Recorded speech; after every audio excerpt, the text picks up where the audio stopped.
You won't understand. Not yet. But I have seen them.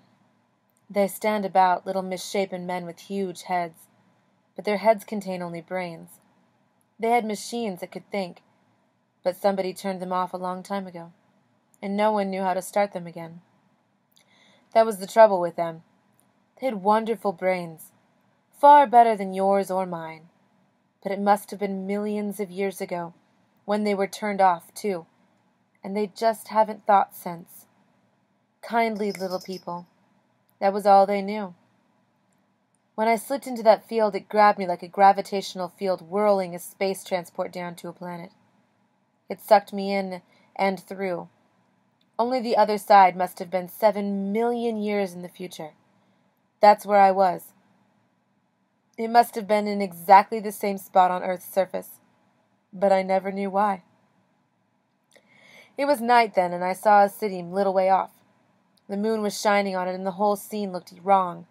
You see, in 7 million years, men had done a lot with the positions of the planetary bodies. What with moving space liners, clearing lanes through the asteroids, and such. And 7 million years is long enough for natural things to change positions a little. The moon must have been 50,000 miles farther off, and it was rotating on its axis. I lay there a while and watched it. Even the stars were different. There were ships going out of the city, back and forth like things sliding along a wire, but there was only a wire of force, of course. Part of the city, the lower part, was brightly lighted, with what must have been mercury vapor glow. I decided blue-green. I felt sure men didn't live there. The light was wrong for eyes, but the top of the city was so sparsely lighted. Then I saw something coming down out of the sky. It was brightly lighted, a huge globe, and it sank straight to the center of the great black and silver mass of the city. I didn't know what it was, but even when I knew the city was deserted, strange that I could even imagine that. I, who had never seen a deserted city before. But I walked the 15 miles over to it, and entered it. There were machines going about the streets, repair machines, you know. They couldn't understand that the city didn't need to go on functioning, so they were still working. I found a taxi machine that seemed fairly familiar.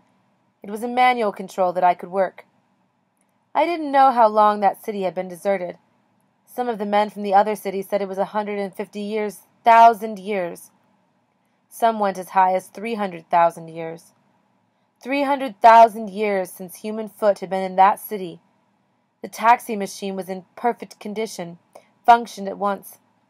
It was clean, and the city was clean and orderly. I saw a restaurant and I was hungry.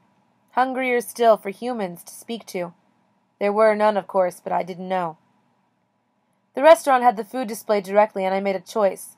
The food was 300,000 years old, I suppose. I didn't know, and the machines that served it to me didn't care, for they made these synthetically, you see, and perfectly. When the builders made those cities, they forgot one thing. They didn't realize that things shouldn't go on forever. It took me 6 months to make it my apparatus, and near the end I was ready to go. And from seeing those machines go blindly, perfectly on in their orbits of their duties and with the tireless, ceaseless perfection their designers had incorporated in them, long after those designers and their sons and their sons' sons had no use for them.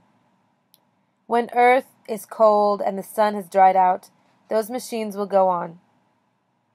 When earth begins to crack and break, those perfect, ceaseless machines will try to repair her. I left the restaurant and cruised about the city in the taxi.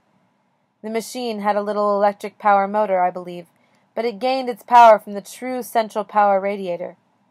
I knew before long that I was far in the city, far in the future. The city was divided into 2 sections, a section of many strata where machines functioned smoothly, save for a deep humming beat that echoed through the whole city like a vast unending song of power. That entire metal framework of the place echoed with it, transmitted it, hummed with it, but it was soft and restful, a reassuring beat.